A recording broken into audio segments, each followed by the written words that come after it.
Hello and welcome to this special presentation on the defenders. And in this episode, we shall look at the challenges faced by India's land forces, its army and the paramilitary forces, the external and internal threats, and what are the strengths of our armed forces and what more they would require to achieve their objectives. Should we consolidate what we have or build up on both our national strengths and our capabilities, and how we could do that, and how should India prepare for the future? All that and more in the next 30 minutes in this episode.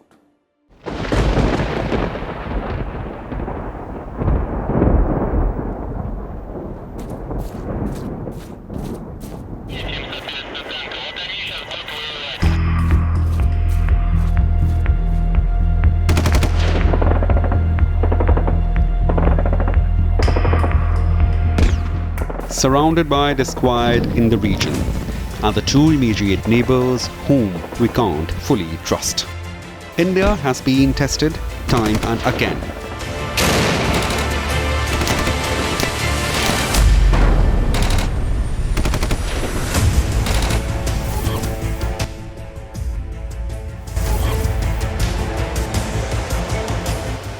It's here our land forces, the army, the paramilitary and the special force has stood firm to tackle the threats and challenges. The biggest challenge before any security establishment happens to be the multiple source of threat itself. Cross-border terrorism and actions by Pakistan and China to permeating insurgency in the valley and the northeastern region. The challenges also emanates from terror havens across the border, especially with some groups using foreign territory for their ulterior motives, unhindered and often sponsored by the rogue elements of the host nations. How much troops are enough to achieve our objectives at the border? A question our security establishment often brainstorms. For it's no longer just the external dimension of national security which dominates the public discourse. The internal subset has often raised concerns about the public with threats and challenges, and our land forces have played a crucial role in maintaining peace, order and stability, battling and neutralizing from sleeper cells of terror groups and the crime syndicates and even beyond the borders. Given India's geographical extent and diversity, our land forces need to be trained combat craft and counterintelligence using the physical contours itself, like operations in mountains, jungles, coastlines, and even the desert.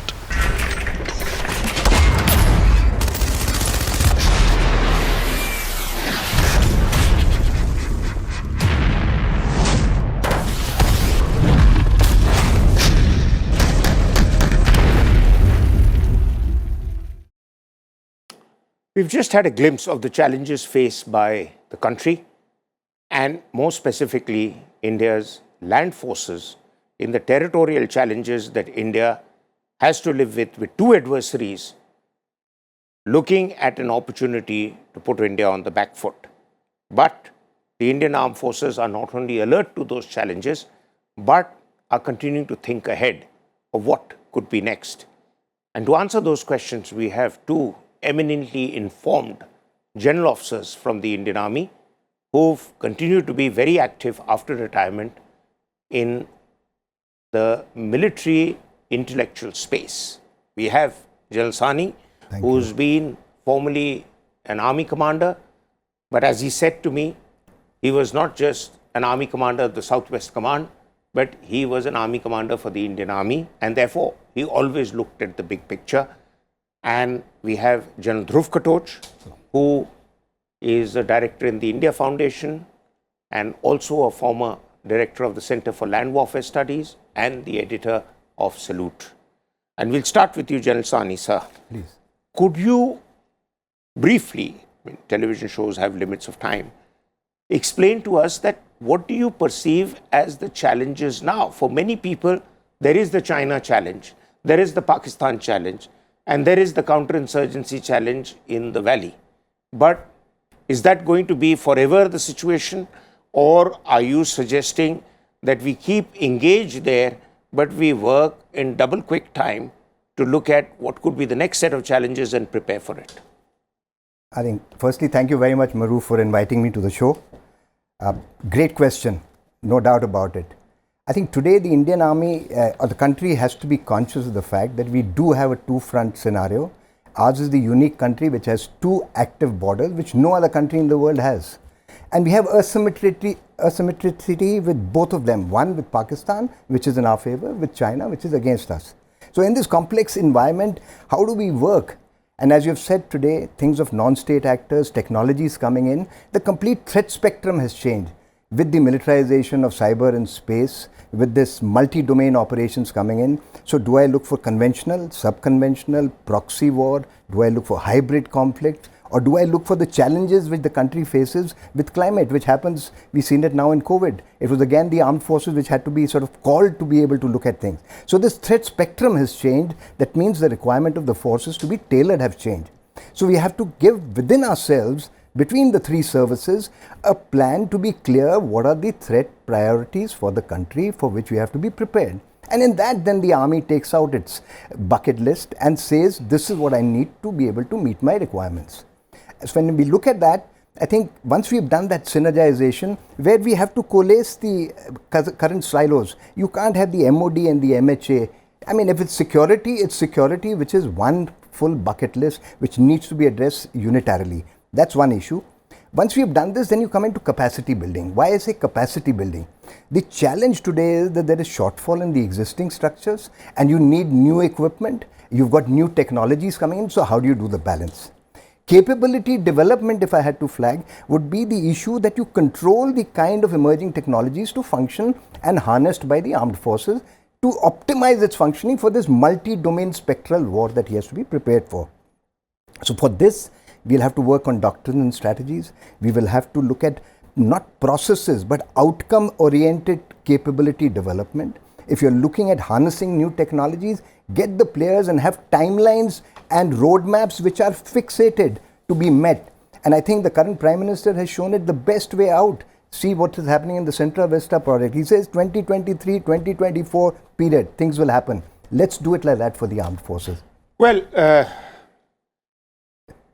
good umbrella that you have created for us to operate and discuss within. Yeah. But for more specific, on the ground kind of issues, the concerns at various levels, and General Katoch sir, you having headed the Center for Land Warfare Studies would probably know that well, that India imports more than 70% of its military wherewithal, and we still have the dubious distinction of importing about 10% of the world's military equipment that is on offer.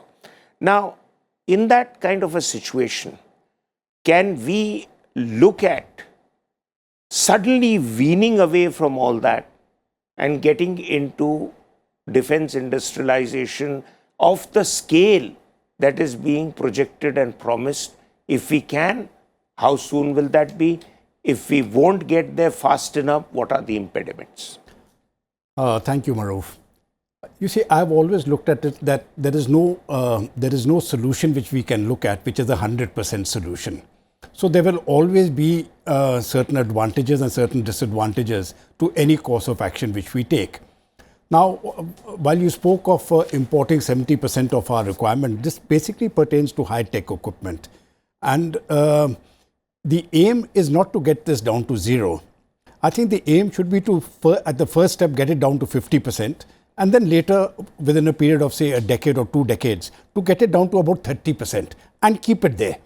Now, there is no army in the world or no armed forces in the world which is totally self-dependent for all its defense requirements. So every country, even modern armies like the United States, they import a very large percentage of their equipment, but in total percentage terms, it is quite low. It may be 10 to 20%. So India doesn't need to go down the 100% path, but we need to get down to 50%.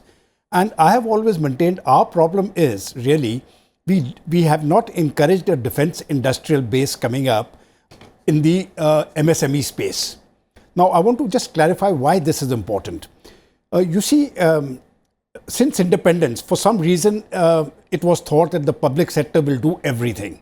Now, it was a noble intention, and I will not question that. But ultimately, if the way our requirements spread and the way governments are structured all across the world, you require the private sector to come in a big way, and we did not permit that.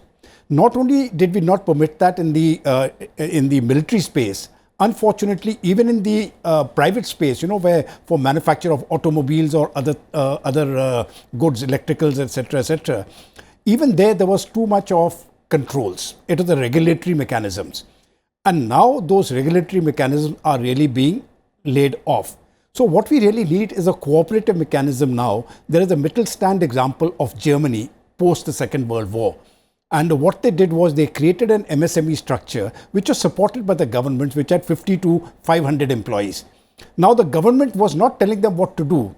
It was the entrepreneurs which were saying we will do this along with the academia, and the government and the leadership, the bureaucracy and the leadership became facilitators. They simply facilitated. Now, this sort of facilitation process is actually going on in some states in India, but it is not uniform and is not universal. So if we can get that facilitation of the leadership and the bureaucracy to India's entrepreneurs in the MSME space, we will find a great improvement, and getting down to this 50% production indigenously, I think won't be a very difficult task. Secondly, I think there has to be a very clear focus on technology. Without that, it doesn't really matter what we do. We can't look back now. We have missed the bus many times over the past many decades. Now we can't afford to miss the bus anymore. So you're looking at artificial intelligence, let's go ahead. Looking at quantum computing, looking at robotics. Now this is where the future lies. This is where the future battlefields will be fought.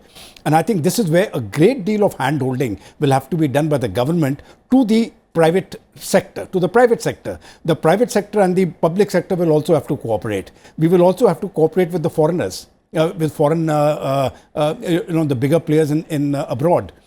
And once we get that, the synergy with that, I think we will get on to our goals. Let us have a realistic time frame of, say, 5 to 10 years. Okay. I think that's very well put, sir. And General Sahni, sir, I would like you to educate us. Since you are associated with a very big private sector organization as one of their advisors, there is a lot that is being said in government circles, and there are a whole lot of expectations in the private sector. Could you, in a realistic time frame, and let's talk of the next 5 years, could you feel that these expectations and the government's ability to facilitate, as General Katoch talked about it on more than once today. Yeah, absolutely. How does this work? How can it be done before we get on to specifics of tanks, guns, howitzers, and so many other pieces of equipment that are so essential for land warfare? Okay, I think absolutely the right point. Atmanirbhar Bharat is the way where you have the control and the handle on capability building. Now, the point that you specifically raised, I think two things we have to realize. The startup space and the MSME space has the capacity to harness niche technologies to mold it for the utilization of the armed forces for their specific requirement. Just a case in point, the ISR spectrum. Whether I want him to use my big data, create an algorithm to be able to optimize it and give it to you, he can do it. But thereafter, from this stage to take the scalability and the promotability and marketability, you need the bigger players. And that's why today when you see across the world, there are those 5, 6, 7 giants, whether it's the 6 in the US or across the world today. Rheinmetall, Germany seems to be just sort of eating up everything because people have folded in. Similarly, in the Indian space, the private industry's biggest thing is to have a level playing field. When I say a level playing field, is a loose term. What it does is, the strategic partnership program that had meant only for the private sector was a great initiative to ensure that they have the capacity and they harness these technologies from the startups, optimize it, makes it commercially viable for scalability and for the reliability and the accountability. And this gentleman can be used to look at the niche, and the rest of the structures of marketing, dealing with the organization comes to the larger player. And that would also help you to be able to look at an export market. The minute you look at an export market, then to cater for the time delays, which will happen, which is part of a process in India. You can't just sort of make it zero time. Will then get coalesced and be acceptable to the industry, and the survivability will be there. So I think the biggest thing that we find, I think two great points that have happened. Just recently, I think 3 days back, the Tata's being given the Avro project. Great way to get a platform coming in. I think super way, this way you'll build up another automatically a parallel chain to support and compete within the country. Similarly, the space of the guns that have come in, the ULHs and the others, you've already had large industries who are looking at it. So they're building up a base underneath themselves. So I think what you have said is correct. Look at take the niche technologies from the low-end people where they are domain experts, doesn't have the hassles of the structures. Let the bigger structures take it. Give a level playing field with the OFB and the DPSUs so that everybody is competing and you get the best, yeah? Okay. Well, again, point sufficiently made in the show about the need to really change the speed at which we move, if nothing else. But General Katoch, sir, we're talking of indigenization. Somebody watching the show doesn't know enough, might get the impression that we are still only talking about it. But there's a lot that has happened. That there have been significant projects in India, which is the 155 mm artillery gun project. There is the bridge layer tanks. There are also the Akash surface to air missiles. And there is the Arjun armored repair recovery vehicle. And of course, there are thermal imaging initiatives for the T-72 and various other land warfare vehicles. So things have been happening. Where do you think we go back to your old point that we should target at least 50% indigenization? Where do you think we need to focus on immediately for indigenization and achieve 50% there before we look to the next 20% and achieve more or less 70% is what you were advocating? When we're looking at the army systems, I think the success story has been in the last decade, I will say that the artillery has been a success story. It is something which I think will make every Indian proud the way we have gone about it. Our space program, our missile program, they have been outstanding.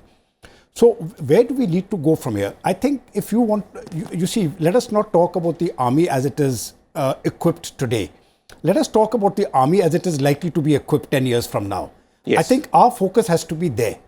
Now, where is that focus going to come from? One of the very major issues is going to be drones, right? Now, drones are both for offensive and defensive capabilities, right? Drones should be able to kill other drones plus attack enemy systems. Yes. Now, a lot of work has already taken place in drones, and I think we need to really expedite that. If we get our drone systems clear, and there are multiple technologies involved in drones, which will involve the MSMEs, which I was talking about. So let us say if you want to have platforms, those platforms will require sub-platforms, and the MSMEs can come into this space in a very big way if they are facilitated.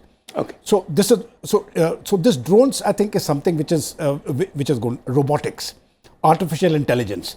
I think we need to concentrate on that because the guns etc. we will make, the tanks we are already making. The aircraft, well, over a period of time we will make it, yes. But though this is not the air show, but even when we are talking of the next generation aircraft, that is the Ambica is in, right? So those processes are already on. But future technologies, I think if we concentrate on it now, within 5 years, we will be at par with the world, and then we won't have to import those technologies as and when they have to come in. This is the way I look at it. Interesting you say that, because a senior bureaucrat once told me that in the Ministry of Defense, that if you really set out 5-year and 10-year timelines for the military, then they will really start looking at not buying, but getting it manufactured and absorbing it. But I want to go on to another area which, as General Katoch hinted at that, and of course he spoke about it, but it's something that we don't talk enough about. The future of warfare, the future of land warfare, in which not just drones, but satellite-based intelligence. Absolutely. Somebody used to call it C3I, now you call it C4I and whatever else. You basically, I mean, the Indian Army picks it up from the Americans, the passion for acronyms. But more specifically, where are the areas you feel that there would be the need to infuse those technologies, largely homemade, because we call ourselves an IT superpower. Absolutely. Right? So, are we up there with our cyber capabilities and at least prevent our military equipment from being jammed by adversaries like China? Bombay's power station can wait. Yeah, I agree. No, I think you're absolutely right. A 5-year and a 10-year timeline, and I think the ICADS process that has started now in the armed forces is looking at a 10-year vision. So it's a great setup. I think he's absolutely right, General Katoch, when he talks about harnessing new emerging technologies. And let me see, what do I mean by that? Look at the ISR space. Today, I get multiple inputs coming from different platforms. It's happening today. The Air Force has got, the Army has got, the satellite has got. Who's merging these and synthesizing this information into intelligence? This is a low-hanging fruit, requires a project of 6 to 10 months, and you will start seeing the difference. Why isn't it happening? So I think certain amount of activities have happened which have started by the army, but then I think, which is two things which are good things. They've set up incubation centers, they've set up a forum where the academia, the industry and the user is mixing. But I think where the problem is, the point which I referred to right in the beginning, process versus outcome. Let's not look at the process. Yeah, it is important. Let's look at an outcome. In 10 months, I want this product. Work out the process for this, period. But if you say that, but our focus here remains कि process ठीक होनी चाहिए, and that is where the whole story is going. I think when I talk about this word about mindsets on looking at covering and being safe on paper for whatever it is. I mean, we have that famous thing called of covering your backside kind of a situation. That needs to be avoided. So we have to look at it very seriously, that let's look at outcomes, look at low-hanging fruit. Like you said, AI engines can be developed by us here. Trained photographs can be done by us. Use that and give it. This data handling, data structuring, data sharing with the user is where the process as of now is stuck. If today I am a person whose capacity is to be able to do the domain, can I get that data from the army? No. Can I get it from the MOD? No. You stand on the road to take pictures for making an OCR to recognize the telephone, the car plates, the police will hold you. So I think somewhere the first stage is this sharing of data, because that is the strength for taking these engines ahead. Okay, sir, General Katoch, sir, last question to you. It's important. An area where I think there is great overlap between external threat and internal threat, and there is overlap between one enemy and two adversaries. I think the Northern Command story tells it all. Rightly so, amongst the ideas doing the rounds for Theatre Command, in the case of Northern Command, they've kept it little different from Pakistan-centric Western Command or the China-centric East-Northeast Command. Now, how do we further avert the possibility of being checkmated in that kind of a situation where land-related incursions can take place, but even then you can't be thinking of going to war because of the spillover effects of what you would do with response to that? On this particular issue, I think this is something which has been debated for a very long time as to how do we respond to situations which are kept at a slightly at a level which will not really precipitate into a war. Yes. You see, and there is a deliberateness on the part of Pakistan to keep threats at that level, not to invite a very major response.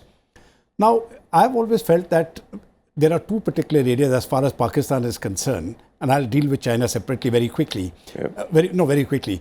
As far as Pakistan is concerned, I don't think the IB is of really great concern. You've got a fence, you've got the BSF guarding it. The only area of concern is really Jammu and Kashmir.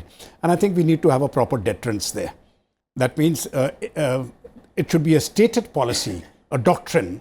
If Pakistan does this, this will be our response. State it, advertise it, and execute it. As General Khalid Kidwai has done in the case of Pakistan. Yes. So, and advertise it. As far as China is concerned, I think the red lines have to be made very clear to them. it has been made very clear to them as to what has happened the last 2 years, where they have realized that, okay, the Indian army and the Indian political establishment is not going to back down. Now, I think that has to be made repeatedly clear once again. Listen, there is a problem, but if you go and do this, then there will be a very stern response and we'll stick it out. I think the important thing is the political resolve and the military will. So once we have political resolve and the military will, that is the deterrence which will work both against China and against Pakistan. As far as internal security is concerned, I think we are well prepared to take on, I firmly believe, both the fronts plus the half front of internal security. J&K is heading towards peace. I've made that statement in the studio many times. I don't think it's going to be a major problem in the times to come. Okay. Can also, one point here. Quick, sir. Information dominance, that is the whole story. And that's where you talked about cyber perception management, looking at the social. If you can look at that area, you've won the war for the rest of the book. And so therefore, it brings me to my concluding point that, there are, unlike what people perceive, that land conflicts are only about troops on the ground or tanks moving on the ground, artillery fire. Everything is moving into a next space. Absolutely. And that is where you have to synergize more and more. And today's managers of conflict, senior military officers, have to be so much better informed than probably their fathers' generations were. But thank you very much for all your wisdom, sir. Thank you very much for your answers, and thanks for watching. Until our next episode, goodbye.